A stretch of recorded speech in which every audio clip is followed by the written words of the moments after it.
O quadro mais famoso do mundo começou por causa de um prato de arroz que ninguém elogiou. Olá, seja bem-vindo a Histórias que Acalmam a Mente. Meu nome é Vince e hoje vou te contar a minha versão de como Leonardo da Vinci realmente pintou a Mona Lisa. Poucos sabem, mas antes de pintar o quadro mais famoso do mundo, Leonardo da Vinci passou 3 dias em silêncio absoluto. Não por meditação, nem por crise existencial, mas por pura birra. Sim, aquele que desenhou o corpo humano com precisão cirúrgica, que projetou máquinas que voariam séculos depois e que escrevia espelhado, como quem desafiava o próprio tempo, ficou 3 dias sem dizer uma palavra, porque, segundo ele, ninguém havia elogiado o risoto que ele mesmo preparou no jantar da corte. E assim começa a nossa história. Não de guerras, nem de descobertas revolucionárias, mas de um gênio, uma ofensa sutil, um jantar frustrado e um sorriso que o mundo inteiro tenta entender até hoje. Era uma noite agradável em Florença.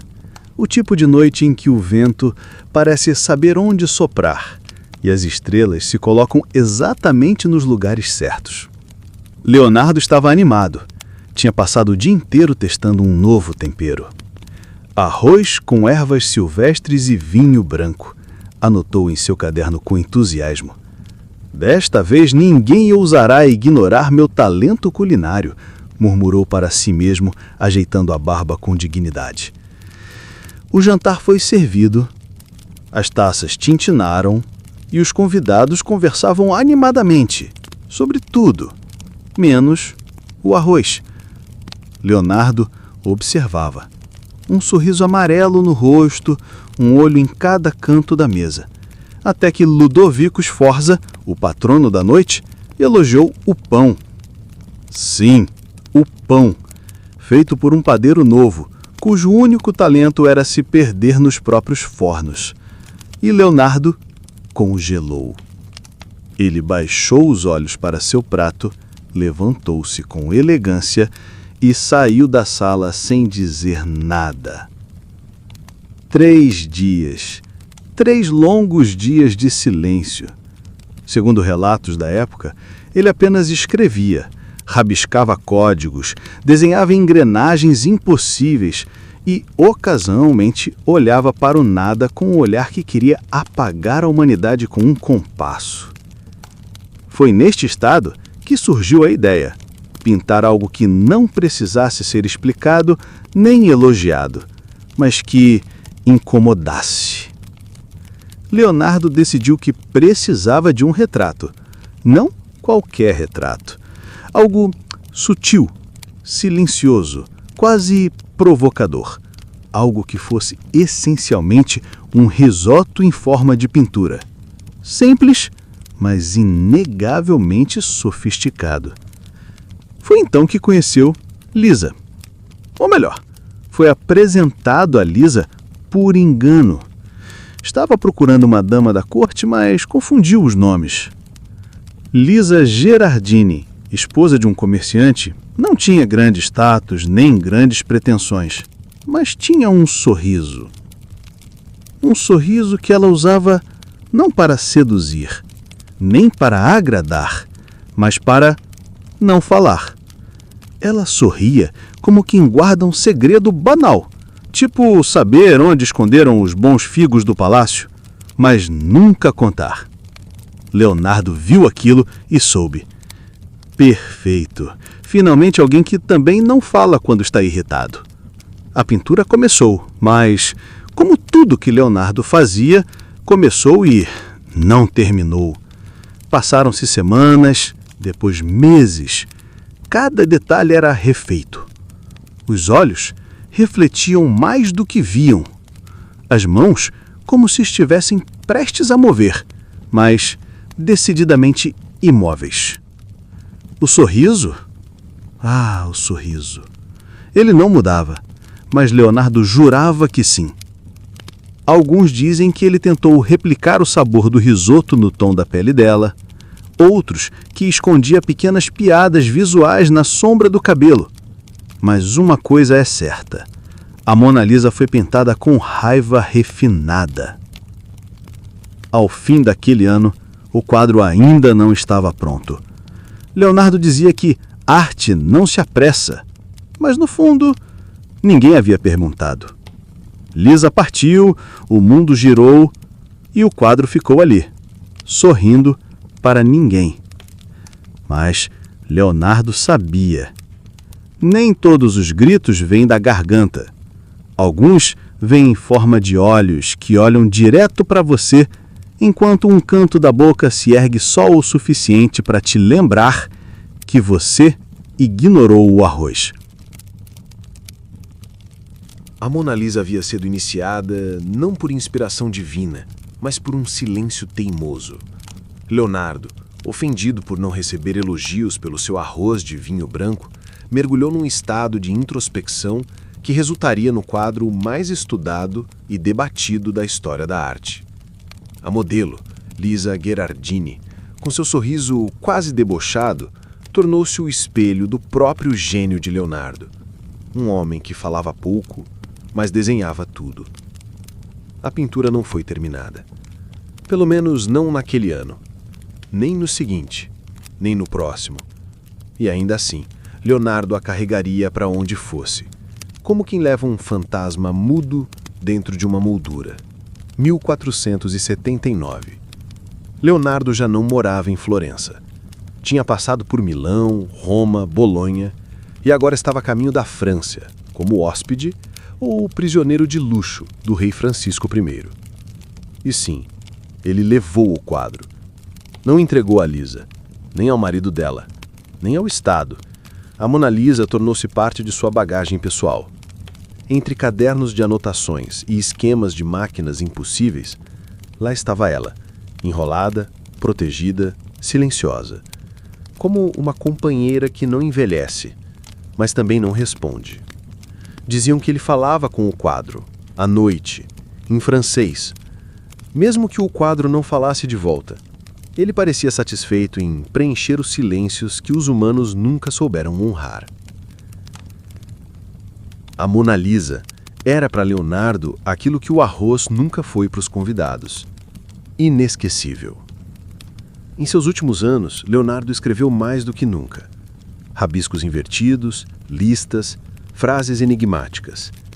E, em meio a estudos sobre anatomia e projetos de pontes dobráveis, havia páginas inteiras dedicadas a ela. Ela observa como quem sabe e cala como quem escolhe. Quando todos me deixarem, ela ainda estará olhando. Não há glória maior do que um silêncio bem sustentado. Mas uma anotação específica chama a atenção. Sorrir, às vezes, é a vingança mais elegante. Ninguém sabia se ele se referia a Lisa ou a si mesmo, ou ao sorriso que pintou e jamais finalizou. Porque sim, ele ainda retocava, mesmo aos 67 anos. Cada viagem, um novo traço. Cada decepção, uma nova camada. Cada insulto que ele não respondeu, uma sombra mais sutil no canto da boca dela. Leonardo morreu em 1519, na França, aos cuidados do próprio rei. Dizem que, nos últimos dias, ele pedia para deixar o quadro virado para si, como se aquele sorriso lhe desse conforto, ou talvez vingança, ou talvez ambos. Quando morreu, a Mona Lisa estava ao lado dele. O rei a herdou, como se herdasse um segredo. Mas a verdade, a Mona Lisa nunca foi um retrato da Lisa. Nem um retrato do amor, nem da beleza. Foi um belete passivo-agressivo pintado com gênio e ressentimento. Uma resposta visual a um jantar onde ninguém elogiou o arroz. E ela continua lá, na parede do Louvre, sorrindo como quem sabe que você não vai entender. Leonardo morreu como viveu, rodeado por ideias, desenhos e um quadro que ninguém havia encomendado, mas que ele nunca quis largar. A Mona Lisa, mais que uma pintura, se tornou sua herança emocional, um recado silencioso a um mundo que raramente ouvia. Mas o que aconteceu com a obra após sua morte foi algo que nem o maior gênio renascentista conseguiria prever. Após a morte de Leonardo, a Mona Lisa foi herdada pelo rei da França, como parte de sua coleção pessoal. Foi pendurada em seus aposentos como quem guardava um troféu exótico. O rei dizia que ela o observava com discernimento, o que talvez fosse a primeira vez que alguém admitia se sentir julgado por um quadro. Décadas passaram, reis vieram e se foram, guerras, tratados, revoluções, e de alguma forma o sorriso permaneceu intacto, sempre o mesmo, sempre meio lá, meio cá, até que alguém teve a brilhante ideia de pendurá-la em um museu. O que antes era um sussurro íntimo tornou-se espetáculo público. E foi aí que as coisas começaram a sair do controle. Ela passou a ser estudada como se fosse um enigma dos deuses. Especialistas mediram o ângulo da boca, tentaram decifrar os pigmentos da tinta, criaram teorias sobre seu estado emocional. Alguns diziam que era um autorretrato de Leonardo disfarçado. Outros afirmavam que o sorriso mudava conforme o humor do observador. Houve quem sugerisse que havia mensagens secretas ocultas nos olhos, números, letras, códigos.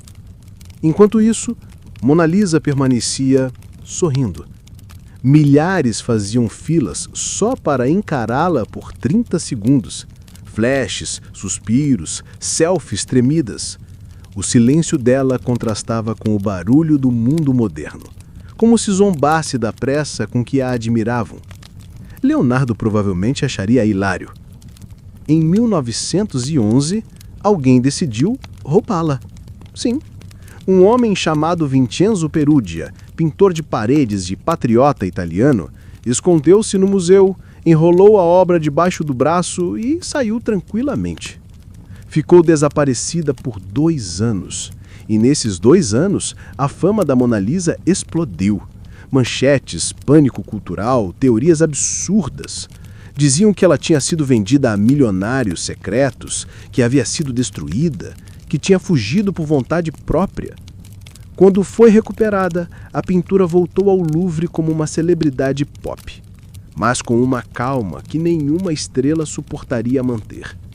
Era como se o sorriso dissesse: "Ah, voltamos à bagunça." O sorriso que vingou o arroz. Hoje ela está lá, parada, observando tudo. Bilhões de olhos já a viram. Nenhum entendeu completamente e talvez esse tenha sido o ponto desde o início. O que nasceu de uma birra culinária se transformou em um símbolo eterno de algo que ninguém consegue nomear. Talvez seja beleza, talvez seja mistério, talvez seja só uma mulher entediada sendo pintada por um homem frustrado que queria provar um ponto. E talvez ela esteja rindo disso tudo até hoje. Nem todo gênio precisa mudar o mundo com uma invenção. Às vezes, basta pintar um quadro em silêncio e deixar que o mundo grite em volta dele. A Mona Lisa não é só uma pintura. É uma lembrança de que até os maiores criadores têm dias ruins e que, com sorte, uma dessas birras pode durar 500 anos. E talvez, como Leonardo, você também esteja pronto para deixar que o silêncio pinte o que as palavras não conseguem.